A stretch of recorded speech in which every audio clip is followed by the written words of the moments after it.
Hi everyone, welcome back to my channel Tamilan AI.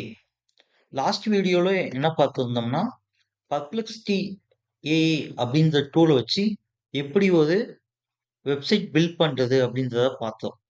So அந்த வெப்சைட்டை எப்படி ஈஸியா டெப்ளாய் பண்ணலாம் அப்படின்றத தான் இந்த வீடியோவை பார்க்க போறோம். ஸோ எப்படி ஃப்ரீயா டெப்ளாய் பண்றது அப்படின்றது டீட்டெயில்டாக பார்க்கலாம். ஸோ இது எல்லா ஆப்பும் டெப்ளாய் பண்ண முடியுமா அப்படின்னு கேட்டா இல்ல. ஸோ ஸ்டாட்டிக் பேஜஸ் ஒரு HTML CSS டிசைன் இருந்துச்சுன்னா அது ஈஸியா GitHubல இருக்க பேஜஸ் அப்படின்ற ஒரு ஆப்ஷனை யூஸ் பண்ணி ஈஸியா டெப்ளாய் பண்ணிடலாம். ஸோ அதை பத்தி தான் இந்த வீடியோவில் பார்க்க போறோம். வாங்க. ஸோ ஃபர்ஸ்ட் ஸ்டெப்பா நான் வந்துட்டு என்னோட GitHub அக்கௌண்ட்ல ஒரு ரெபாசிட்டரி கிரியேட் பண்ணிக்கிறேன்.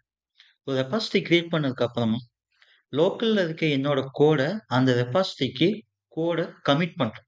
ஸோ கோட் கமிட் பண்ணதுக்கு அப்புறமேட்டுக்கு அப்டேட்டட் கோட் வந்துட்டு என்னோட ரெபாசிட்டரிக்கு போயிடும். ஸோ இதுதான் ஃபர்ஸ்ட் ஸ்டெப்பு. இப்போ நான் கோட் கமிட் பண்ண ஸ்டார்ட் பண்றேன். ஸோ கோட் கமிட் பண்ற ப்ராசஸ் வெரி சிம்பிள் தான். எல்லா டெவலப்பருக்குமே தெரியும். ஸோ அந்த ஸ்டெப் தான் நான் பண்றேன்.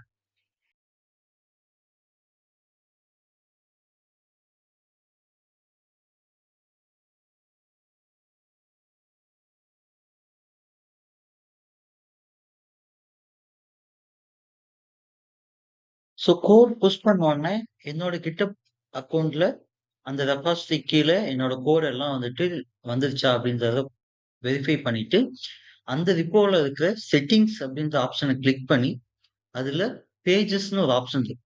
ஸோ அந்த ஆப்ஷனை கிளிக் பண்ணுங்க.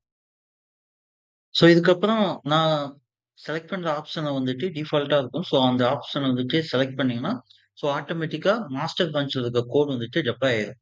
ஸோ இது எப்படி நடக்குதுன்னா சிஐசிடி பைப்லைன் அப்படின்ற மாதிரி ஒரு ஆப்ஷன் சொல்லுவாங்க. ஸோ அந்த ஆப்ஷன் கிட்ல இருக்கு. ஸோ அது ஆட்டோமேட்டிக்கா இந்த வேலையை பார்க்கும். ஸோ இது ஆட்டோமேட்டிக்கா வந்துட்டு டெப்ளாய் ஆயிரும். ஸோ நம்ம என்ன ரெபாசிட்டரி நேம் வச்சிருக்கோமோ அதுதான் வந்துட்டு யூஆர்எல் இருக்கும். ஸோ இதை கஸ்டமைஸ் பண்றதுனாலும் பண்ணிக்கலாம். ஸோ இந்த டெப்ளாய்மெண்ட் ப்ராசஸ் வந்துட்டு ஒரு 5 to 10 மினிட்ஸ் ஆகும். ஸோ ஒன்ஸ் டெப்ளாய் ஆனதுக்கு அப்புறமேட்டுக்கு நமக்கு என்ன யூஆர்எல்ல டெப்ளாய் ஆயிருக்கு அப்படின்றது நமக்கு தெரியும். நான் அதை உங்களுக்கு காட்டுறேன் என்ன யூஆர்எல்ல டெப்ளாய் ஆயிருக்குன்னு. ஸோ ஒன்ஸ் டெப்ளாய் கம்ப்ளீட் ஆனதுக்கு அப்புறமேட்டுக்கு எகைன் வந்துட்டு செட்டிங்ல இருக்க பேஜஸ் அப்படின்ற ஆப்ஷனை கிளிக் பண்ணீங்கன்னா ஸோ இங்கேயே தெரியும். ஸோ இந்த யூஆர்எல்ல தான் வந்துட்டு டெப்ளாய் ஆயிருக்கு. ஸோ இதை கஸ்டமைஸ் பண்ணலாமா அப்படின்றது தெரியல. மேபி இது கஸ்டமைஸ் பண்ணா பெய்டு வெர்ஷன்ல பண்ற மாதிரி இருக்கும்னு நினைக்கிறேன். அதை பத்தி நான் நெக்ஸ்ட் வீடியோல போடுறேன். ஸோ இந்த யூஆர்எல் எப்படி ஜென்ரேட் ஆகுதுன்னா நம்மளோட GitHub user name dot GitHub dot IO slash repository name தான் வந்துட்டு அடுத்து வருது. ஸோ இங்க என்ன நேம் நம்ம சேஞ்ச் பண்றோமோ அதுக்கேற்ற மாதிரி நம்மளோட யூஆர்எல் வந்துட்டு சேஞ்ச் ஆகும்.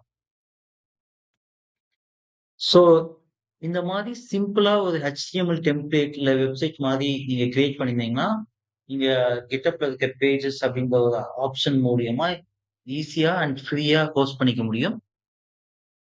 ஸோ நெக்ஸ்ட் வீடியோல இதை விட இன்ஃபர்மேட்டிவான ஒரு ஏஐ டூல் பத்தி உங்களுக்கு வந்துட்டு நான் சொல்றேன். ஸோ இந்த வீடியோ பிடிச்சிருந்தா லைக் பண்ணுங்க, ஷேர் பண்ணுங்க, சப்ஸ்கிரைப் பண்ணுங்க. இந்த மாதிரி இன்ஃபர்மேட்டிவ் ஏஐ ரிலவெண்டான கண்டென்ட்ஸ்க்கு தமிழன் ஏஐ சேனலை வந்துட்டு சப்ஸ்கிரைப் பண்ணிக்கோங்க. Thank you guys.